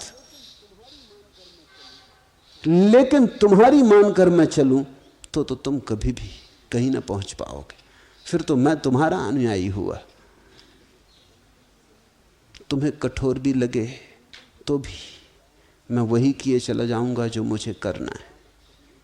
अगर मैं तुमसे कहूं भी कि घबराओ मत, कभी नहीं छुड़ाऊंगा, तो भी तुम मेरा भरोसा मत करना। वो भी सिर्फ इसलिए कह रहा हूं कि कहीं छुड़ाने के पहले ही भाग मत खड़े होना। तो रोके रहूंगा, समझाता रहूंगा कि नहीं, कोई हर्जा नहीं, कहां छुड़ाना है, किसको छुड़ाना, सदा सदा तुम्हारे साथ रहूंगा, मगर नीचे से जड़ें काटता रहूंगा। एक दिन अचानक तुम पाओगे कि छुटकारा हो गया। मुझसे भी छुटकारा तो चाहिए ही। सद्गुरु वही है जो तुम्हें स्वयं से भी मुक्त कर दे। नहीं तो संसार की सारी वासनाएं धीरे धीरे गुरु पे लग जाती, तुम्हारा मोह गुरु से बन जाता है, फिर तुम उसकी फिक्र में लग जाते हो। फिर मोह कैसे अंधेपन में ले जाता है कहना कठिन है। मैं पंजाब जाता था, एक घर में ठहरता था। एक दिन सुबह उठ के निकला तो देखा कि गुरु ग्रंथ साहब किताब को सजा के रखा हुआ है। सामने दतौन रखी है और एक लोटा पानी भरा रखा। मैंने पूछा मामला क्या है? कहते हैं गुरु ग्रंथ साहब के लिए दतौन। पागलपन की कोई सीमा होती? नानक के लिए दी थी दतौन, ठीक समझ में आता, तुम गुरु ग्रंथ को दतौन लगा रहे हो। लेकिन भक्त यही कर रहे हैं, सारी मूर्ति को सजाते हैं, भोग लगाते, उठाते बिठाते, नहलाते सुलाते, न मालूम क्या क्या करते रहते। खेल खिलौनों से कब छूटोगे? छोटे बच्चों जैसी बात हो गई, बचकानी हो गई। छोटे बच्चे अपनी गुड्डा गुड्डी को संभाले फिरते हैं, स्नान करवाते हैं, कपड़े बदलाते हैं, भोजन भी करवाते हैं, सुलाते भी हैं। तुम उनको कहते हो बचकाने, और तुम रामचंद्र जी के साथ यही कर रहे। मगर मोह, भक्त को लगता है ये तो भक्ति है, ये तो प्रेम है, ये तो बड़ी ऊंची बात है। ये कितनी ऊंची हो, ये तुम्हें कभी भी मुक्त ना होने देगी, तुम बंधे ही रह जाओगे। संसार से छूटना कठिन है, फिर धर्म से छूटना और भी कठिन हो जाता है। सांसारिक संबंधों से छूटना कठिन है, फिर धार्मिक संबंधों से छूटना और भी कठिन हो जाता है, क्योंकि धार्मिक संबंध इतने प्रीतिकर। अब गुरु और शिष्य का संबंध ऐसा प्रीतिकर कि उसमें कड़वाहट तो है ही नहीं, रस ही रस है। पति पत्नी तो एक दूसरे से ऊब भी जाते हैं, बाप बेटा तो एक दूसरे से कलह भी कर लेते हैं, झंझट भी हो जाती है। लेकिन गुरु शिष्य का संबंध तो बड़ा ही मधुर है। वहां ना कोई झंझट है, ना कोई झगड़ा है, ना कोई कलह है, ना कोई कांटे हैं। वहां तो रस ही रस है। वहां तो शिष्य भी अपनी ऊंचाई में मिलता है और गुरु तो अपनी ऊंचाई पर है ही। तुम जब गुरु के पास आते हो तब तुम्हारे भीतर जो श्रेष्ठतम है वो प्रकट होने लगता है। इसलिए मिलन श्रेष्ठ का श्रेष्ठ से होता है। तुम गुरु के पास अपनी गंदी शक्ल लेके थोड़ी आते हो। स्नान करके ताजे होके शुभ मुहूर्त में पूजा प्रार्थना के भाव से भरे तुम गुरु के सन्निधि में आते हो। तुम्हारा शुद्धतम रूप तुम लाते हो। गुरु के श्रेष्ठतम से मिलना है तो जो भी तुम्हारे पास श्रेष्ठतम है उसे लेके आते हो। इन दो के बीच जो मिलन होता है वो तो अति मधुर है। फिर उसमें बंधन पैदा होता है, फिर लगता है बस ऐसा ही बना रहे, ऐसा ही चलता रहे सदा सदा, ये सपना कभी टूटे ना। लेकिन ये सपना भी टूटना ही चाहिए। शिष्य न तोड़ना चाहे तो भी गुरु को तोड़ना पड़ेगा। शिष्य ये नासमझी कर सकता है, ये कामना कर सकता है, गुरु तो इस कामना को बल नहीं दे सकता। मात्र तृष्णा ही बंध है और उसका नाश मोक्ष कहा जाता है। तृष्णा मात्रतकम बंधा तन्नास मोक्षा उच्यते। और जहां तृष्णा गिर गई वही मोक्ष। और संसार मात्र में असंग होने से निरंतर आत्मा की प्राप्ति और तुष्टि होती। भवा संसक्ति मात्रेण मुहु मुहु प्राप्ति तुष्टि। और जैसे जैसे वासना के गिरने की झलकें आती, जैसे वासना गिरी कि तत्क्षण मोक्ष झलका, ऐसा बार बार होगा। मुहु मुहु प्राप्ति होगी, तुष्टि होगी। पहले पहले तो कभी कभी क्षण भर को वासना सरकेगी, लेकिन उतनी ही देर में आकाश खुल जाएगा और सूरज प्रकट हो जाएगा। जैसे किसी ने मुंदे मुंदे आंख जरा सी खोली फिर बंद कर ली, पुराने आदत बस आंख फिर बंद हो गई, फिर जरा सी खोली फिर बंद कर ली, फिर धीरे धीरे खोलने के लिए अभ्यस्त हुआ, फिर पूरी आंख खोली और फिर कभी बंद ना की। तो पहले तो बार बार ऐसा होगा। संसार मात्र में असंग होने से बार बार आत्मा की प्राप्ति और तुष्टि होती, बार बार, फिर पुनः पुनः। और रस बार बार बढ़ता जाता क्योंकि आंख बार बार और भी खुलती जाती। जैसे जैसे सत्य दिखाई पड़ना शुरू होता है वैसे वैसे असत्य से सारे संबंध टूटने लगते। जैसे ही दिखाई पड़ गया कि आसार आसार है, वैसे ही हाथ से मुट्ठी खुल जाती। जैसे ही दिखा सार सार है, वैसे ही सार को हृदय में संजा लेने की, हृदय को मंजूसा बना लेने की सहज प्रवृत्ति हो जाती। तू एक शुद्ध चैतन्य है, संसार जड़ और असत है, वह अविद्या भी असत है, इस पर भी तू क्या जानने की इच्छा करता है। अष्टावक्र कहते हैं यहां जानने को और कुछ भी नहीं। यहां तीन चीजें हैं, आत्मा है, जगत है, और आत्मा और जगत के बीच एक भ्रांत संबंध है जिसको हम अविद्या कहें, माया कहें, अज्ञान कहें। यहां तीन चीजें हैं, आत्मा, जगत, भीतर है कुछ हमारे चैतन्य मात्र, और बाहर है जड़ता का फैलाव, और दोनों के बीच में एक सेतु है। वो सेतु अगर अविद्या का है तो हम उलझे हैं, वो सेतु अगर तृष्णा का है तो हम बंधन में पड़े हैं, वो सेतु अगर मांग का है, याचना का है, तो हम भिखारी बने और हमें अपनी संपदा का कभी पता ना चलेगा।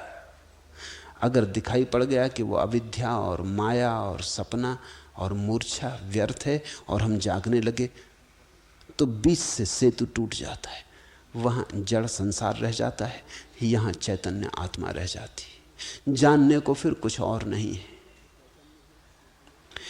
तू एक शुद्ध चैतन्य है, त्वमेकम चेतना शुद्धो जड़म विस्म सत्यथा अविद्यापि न किंचित्सा कबुभुत्सा तथापि ते। त्वम एका, तू एक, शुद्ध चेतना चैतन्य, विश्वम जड़म चा असत, और विश्व है जड़ स्वप्नवत, तथा सा अविद्या अपि न किंचित। और जैसा ये जड़ जगत असत है, स्वप्नवत है, इससे जो हमने संबंध बनाए हैं स्वभावतः वे संबंध सत्य नहीं हो सकते। असत्य से कैसे सत्य संबंध हो सकते। रात तुमने एक सपना देखा कि कोहिनूर तुम्हारे सामने रखा है, लड़ते रहे पाकिस्तान हिंदुस्तान और सब, लेकिन कोहिनूर तुम्हारे सपने में सामने रखा है। कोहिनूर देखते ही तुम्हारा मन हुआ उठा लूं, रख लूं, अपना बना लूं, छिपा लूं। कोहिनूर देखा वो तो झूठा है, सपने का है। अब तुम्हारे मन में ये जो भाव उठा लूं, संभाल लूं, रख लूं, कोई देख ना ले, किसी को पता ना चल जाए, ये जो भाव उठा ये कैसे सच हो सकता है। जिसके प्रति उठा है वही असत है, तो जो भाव उठा है वो सत नहीं हो सकता है। अष्टावक्र कहते हैं अविद्या अपि न किंचित, और ये जो अविद्या के संबंध हैं ये भी असार, तथा अपि ते का बुभुत्सा। फिर तू और अब क्या जानना चाहता, बस जानना पूरा हो गया, इतना ही जानना है। इति ज्ञानम, संसार है भागता हुआ, गच्छतीति जगत परिवर्तन तरंगों से भरा हुआ, और आत्मा है शाश्वत निस्तरंग असंग।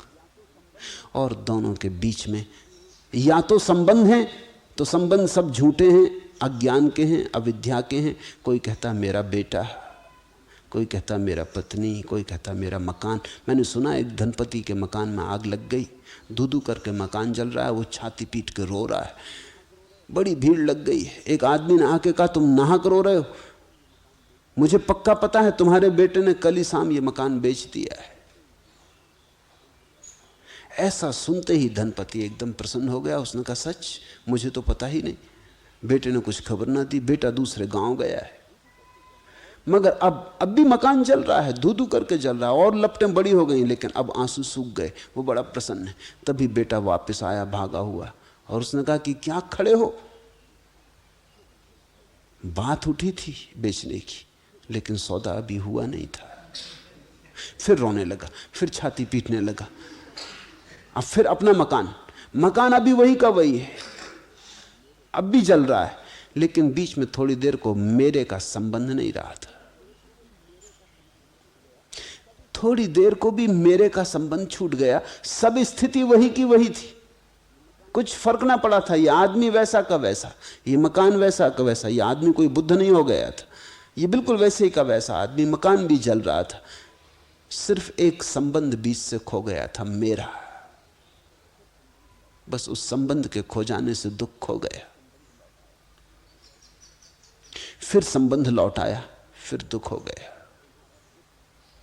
तुम जरा गौर करना, तुम्हारा दुख असत के साथ तुम्हारे बनाए हुए संबंधों से पैदा होता है। तुम्हारा सुख असत के साथ तुम्हारे संबंध छूट जाएं, उनसे घटित होता है। तेरे राज्य, पुत्र पुत्रियां, शरीर और सुख जन्म जन्म में नष्ट हुए हैं, यद्यपि तू उनसे आसक्त था। अष्टावक्र कहते हैं, लौट के पीछे देख। जो तेरे पास आज है, ऐसा कई बार तेरे पास था। ऐसे राज्य कई बार हुए, ऐसी पत्नियां, ऐसे पुत्र कई बार हुए, बहुत बहुत धन कई बार तेरे पास था, और हर बार तू आसक्त था। लेकिन तेरी आसक्ति से कुछ रुका नहीं, आया और गया। आसक्तियों से कहीं सपने ठहरते हैं। राज्यम सुतः कलत्राणि शरीराणि सुखानि चा संसक्त शापी नष्टानि तव जन्मनि जन्मनि। कितने जन्मों से जनक तू ऐसी ही चीजों के बीच में रहा है। हर बार तूने आसक्ति की, हर बार तूने चीजों से मेरा संबंध बनाया, मेरी है, फिर छूट छूट गई। मौत आई और सब संबंध तोड़ गई, सब विच्छिन्न कर गई। अर्थ काम और सुकृत कर्म बहुत हो चुके, इनसे भी संसार रूपी जंगल में मन विश्रांति को नहीं प्राप्त हुआ। सुनो, अर्थ काम सुकृत कर्म बहुत हो चुके, तू सब कर चुका, धन भी खूब कमा चुका, भोग भी खूब कर चुका। ययाति की कथा है उपनिषदों में कि जब वो मरने को हुआ 100 साल का होकर, मौत आई तो वो घबरा गया। उसने कहा ये तो जल्दी आ गई, अभी तो मैं 100 ही साल का हूं, अभी तो मैं भोग भी नहीं पाया। उसके 100 बेटे थे, उसके 100 बेटे थे, सैकड़ों रानियां थी। उसने अपने बेटों से कहा कि ऐसा करो, मुझ बूढ़े बाप के लिए इतना तो करो, तुम में से कोई मर जाए। पुराने दिनों की कहानियां हैं, उन दिनों नियम इतने सख्त ना रहे होंगे। परमात्मा सदैव था। मौत ने भी कहा कि ठीक है, बूढ़ा आदमी छोड़ देते, लेकिन किसी को तो मुझे ले जाना ही होगा, कोई भी राजी हो जाए। मौत ने सोचा कौन राजी होगा। बड़े बेटे तो राजी न हुए, कोई 70 साल के थे, कोई तो 80 साल के हो रहे थे। वो भी जीवन देख चुके थे, अनुभव कर चुके थे, मगर फिर भी रस छूटा न था। छोटा बेटा खड़ा हो गया, उसने कहा कि मुझे ले चलो। वो तो अभी 15-16 साल का ही था। मौत ने कहा ना समझ, तेरे और 99 भाई हैं, वो तो उम्र में बड़े हैं, उनमें से कोई जाता तो समझ में आता। 80 साल के, वो खुद भी तेरे बाप जितने बूढ़े हो रहे हैं, वो नहीं जाते। तेरा बाप खुद 100 साल का है, उसे खुद जाना चाहिए, वो किसी को भेजने को राजी, कोई बेटा चला जाए तो तैयार है, तू क्यों मरता है। उस बेटे ने कहा यही देखकर कि 100 साल के होकर भी पिता को कुछ न मिला, तो 100 साल अगर मैं जी भी लिया तो क्या पाऊंगा। यही देखकर कि 80 साल 70-60 साल के मेरे भाई हैं, इनको अभी तक कुछ नहीं मिला, तो मैं रह के भी क्या सार है, मैं तैयार हूं। बड़ा अभूतपूर्व व्यक्ति रहा होगा वो बेटा। मौत उसे ले गई, राजा 100 साल जिया, उस बेटे की उम्र उसे लग गई। ऐसा कहते हैं कई बार हुआ, 10 बार हुआ। हर बार मौत आई और हर बार ययाति ने कहा अभी तो मैं भोग ही नहीं पाया। फिर किसी बेटे को भेजा, फिर किसी बेटे को भेजा। जब वो 1000 साल का हो गया, मौत फिर आई। फिर ययाति को भी शर्म लगी। उसने कहा कि क्षमा करो।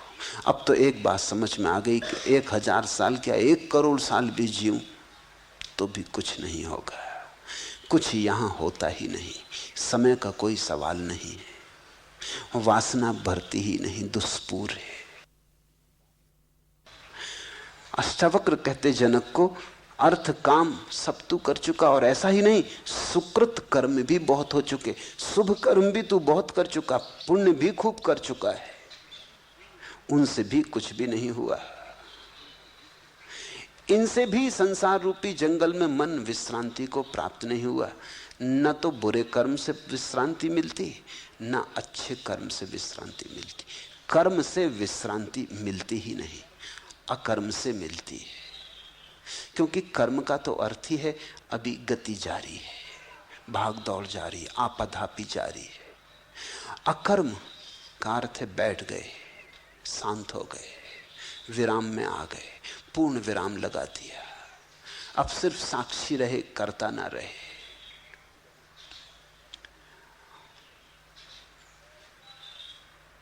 अर्थेन कामेन सुकृतेन कर्मणा अपि अलम।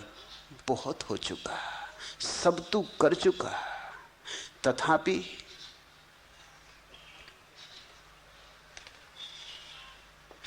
संसार कांतारे मना न विश्रांतम अभूत। फिर भी इस जंगल में, इस उपद्रव में, इस उत्पात रूपी संसार में मन को जरा भी विश्रांति का कोई क्षण नहीं मिला। तो अब जाग, अब करने से जाग। कितने जन्मों तक तूने क्या शरीर, मन और वाणी से दुखपूर्ण और श्रमपूर्ण कर्म नहीं किए, अब तो उपराम कर, अब विश्रांति कर। जिसको ज़ेन फकीर ज़ाज़ेन कहते हैं।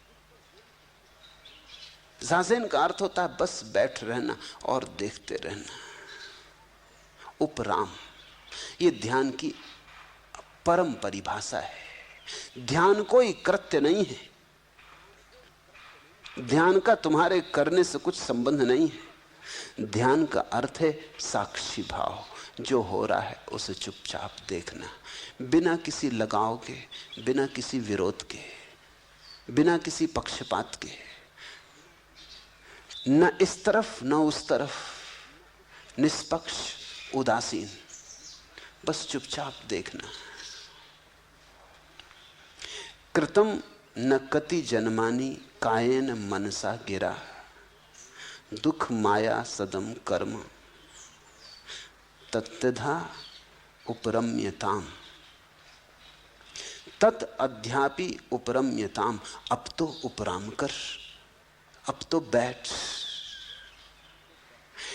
लोग अधर्म में उलझे हैं, किसी तरह अधर्म से छूटते तो धर्म में उलझ जाते, मगर उलझन नहीं जाती। लोग पाप कर रहे हैं, किसी तरह पाप से छूटते तो पुण्य में उलझ जाते, लेकिन उलझन नहीं जाती। कुछ तो करेंगे ही। अगर गाली बक रहे हैं, किसी तरह उनको समझा बुझा के राजी करो, मत बको, तो वो कहते हैं अब हम जाप करेंगे, भजन करेंगे, मगर उपद्रव तो जारी रखेंगे। तुमने देखा लोग लाउड स्पीकर लगा के अखंड कीर्तन करने लगते। कीर्तन को कीर्तन कहते। अब अखंड कीर्तन तुम कर रहे हो, पूरे मोहल्ले को सोने नहीं देते। बच्चों की परीक्षा है, उनकी परीक्षा की क्या होगी गति तुम्हें मतलब नहीं, तुम धार्मिक कार्य कर रहे हो। ये किस तरह के धार्मिक लोग हैं? ये किसी से पूछने भी नहीं जाते, इन पे कोई रोक भी नहीं लगा सकता, क्योंकि धार्मिक काम कर रहे हैं। अगर कोई आदमी माइक लगा के रात भर अनर्गल बके तो पुलिस पकड़ ले जाए, लेकिन वो कीर्तन कर रहा है या सत्यनारायण की कथा कर रहा है तो कोई पुलिस भी पकड़ नहीं ले जा सकती। धार्मिक होने की तो स्वतंत्रता है और धार्मिक कृत्य की स्वतंत्रता है, मगर ये आदमी वही का वही है। ये चिल्लपों में इसका भरोसा है। मेरे पास लोग आते हैं, वो कहते हैं कि आप कहते हैं बस शांत बैठ के ध्यान कर लें, मगर कुछ तो सहारा चाहिए, कुछ आलंबन दे दें, राम राम बता दें, कोई भी मंत्र दे दें, कान फूंक दें, कुछ तो दे दें तो हम कुछ करें। अब उनको अगर राम राम दे दो तो वो राम राम करने को तैयार है, मगर बकवास जारी रही। पहले कुछ और बक रहे थे, भीतर हजार चीजें बक रहे थे, अब सब बकवास उन्होंने एक तरफ लगा दी, अब राम राम बकने लगे, मगर चुप होने को राजी नहीं, सिर्फ देखने को राजी नहीं। देखना बड़ा कठिन, साक्षी होना बड़ा कठिन। साक्षी ही ध्यान है। बैठ जाओ, मन चले चलने दो। तुम हो कौन बाधा डालने वाले? तुमसे पूछा किसने? तुमसे पूछ के तो मन शुरू नहीं हुआ, तुमसे पूछ के बंद भी होने की कोई जरूरत नहीं है। तुम हो कौन? जैसे राह पर कारें चल रही, रिक्शे दौड़ रहे, भोंपू बज रहे, आकाश में हवाई जहाज उड़ रहे, पक्षी गुनगुना रहे, बच्चे रो रहे, कुत्ते भौंक रहे, ऐसे तुम्हारे भीतर मन का भी ट्रैफिक है, चल रहा, चलने दो, तुम बैठे रहो। उदासीन का यही अर्थ है। उदासीन ठीक ठीक झाजेन जैसा अर्थ रखता है। बस बैठ गए, जमा ली आसन भीतर, हो गए आसीन भीतर, बैठ गए, देखने लगे, जो चलता चलने दो। बुरा विचार आए तो बुरा मत कहो, क्योंकि बुरा कहा कि तुम डमाडोल हो गए, बुरा कहा कि तुम्हारा मन हुआ कि ना आता तो अच्छा था, आ गया, तुम विचलित हो गए। अच्छा विचार आ जाए तो भी पीठ मत थपथपाने लगना कि गजब, बड़ा अच्छा विचार आया। इतना तुमने कहा कि आसीन न रहे तुम, उखड़ गया आसन, तुम डमाडोल हो गए, तुम्हारी स्थिरता खो गई, कुंडलनी जगने लगे तो परेशान मत होना कि उठने लगी कुंडली। अब बस सिद्ध पुरुष होने में ज्यादा देर नहीं है। प्रकाश दिखाई पड़ने लगे तो विचलित मत हो जाना। ये सब मन के ही खेल हैं। बड़े बड़े खेल मन खेलता। बड़े दूर के दृश्य दिखाई देने लगेगा कि महिला, कोई 80 वर्ष बूढ़ी महिला मेरे पास आई, वो कहने लगी कि बड़ा गजब अनुभव हो रहा है। क्या अनुभव हो रहा है? जब मैं बैठती हूँ तो ऐसे ऐसे जंगल दिखाई पड़ते जिनको कभी नहीं देखा, मगर जिनको देख के भी क्या करोगे, जंगल ही दिखाई पड़ रहे हैं ना। वो मुझसे बड़ी नाराज हो गई। उसने कहा कि आप कैसे? मैं तो जब भी किसी साधु संत के पास जाती हूँ तो वो कहते हैं बहुत अच्छा हो रहा है, बड़ा अनुभव हो रहा है। अध्यात्म अनुभव नहीं है, और जब तक अनुभव होता रहे तब तक अध्यात्म नहीं है। अनुभव का तो अर्थ ही है तुम अभी भी अनुभोक्ता बने हो, अभी भी भोगी हो। बाहर का नहीं भोग रहे, भीतर का भोग रहे हो, लेकिन भोग जारी है। किसी की कुंडलनी उठ रही, किसी को पीठ में सुरसुरी मालूम होने लगी, और वो भी सुन लिया है, पढ़ लिया है शास्त्रों में कि ऐसा होगा, तो बैठे बैठे बैठे खोज रहे हैं कि हो सुरसुरी। अब तुम खोजते रहोगे तो हो जाएगी। तुम कल्पित कर लोगे, तुम मान लोगे,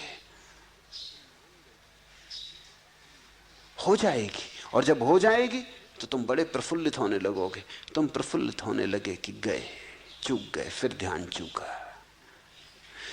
कुछ भी हो तुम सिर्फ देखना, तुम दृष्टा से जरा भी डिगना मत, तुम सिर्फ साक्षी बने रहना। तुम कहना ठीक गलत जो भी हो हम देखते रहेंगे। हम अपनी तरफ से कोई निर्णय न देंगे, कोई चुनाव न करेंगे, हम अच्छे बुरे का विभाजन न करेंगे। शुरू शुरू में बड़ा कठिन होगा, क्योंकि आदत जन्मों जन्मों की है निर्णय देने की। जीसस का बड़ा प्रसिद्ध वचन है, जज ई नॉट, निर्णय मत करो, न्यायाधीश मत बनो। न कहो अच्छा, न कहो बुरा, बस देखते रहो। और तुम चकित हो जाओगे, अगर तुम देखते रहे तो धीरे धीरे भीड़ छटने लगेगी, कम विचार आएंगे, कम अनुभव गुजरेंगे। कभी कभी ऐसा होगा रास्ता मन का खाली पड़ा रह जाएगा, एक विचार गुजर गया, दूसरा आया नहीं, बीच में एक खाली जगह, अंतराल। उसी अंतराल में, जिसको अष्टावक्र कहते हैं, भवा संसक्ति मात्रेण मुहु मुहु प्राप्ति तुष्टि, वही पुनः पुनः तुष्टि और प्राप्ति होने लगेगी। मिलेगा प्रभु और परम तुष्टि मिलेगी। वो तुष्टि अनुभव की नहीं है कि कोई बड़ा अनुभव हुआ इसलिए अहंकार को मजा आया, नहीं। वो तुष्टि तो शून्य की है, वो तुष्टि तो समाधि की है, अनुभव की नहीं है। वो तुष्टि तो अनुभवातीत है, वो तुष्टि तो तुरी अवस्था की है, वो तुष्टि तो परम उपराम विश्रांति की है। अब तो उपराम कर, तत् अद्धापि उपरम्यताम। यही मैं तुमसे भी कहता, अब तो उपराम करो, अब तो विश्राम करो, अब तो बैठो और देखो, अब तो साक्षी बनो। कर्ता बने बहुत, भोक्ता बने बहुत, अच्छे भी किए कर्म, बुरे भी किए, हो चुका बहुत। अब जरा साक्षी बनो, और जो तुम्हें न कर्ता बन के मिला न भोक्ता बन के मिला वही बरस उठेगा प्रसाद की भांति साक्षी में। साक्षी में मिलता है परमात्मा, साक्षी में मिलता है सत्य, क्योंकि साक्षी सत्य है।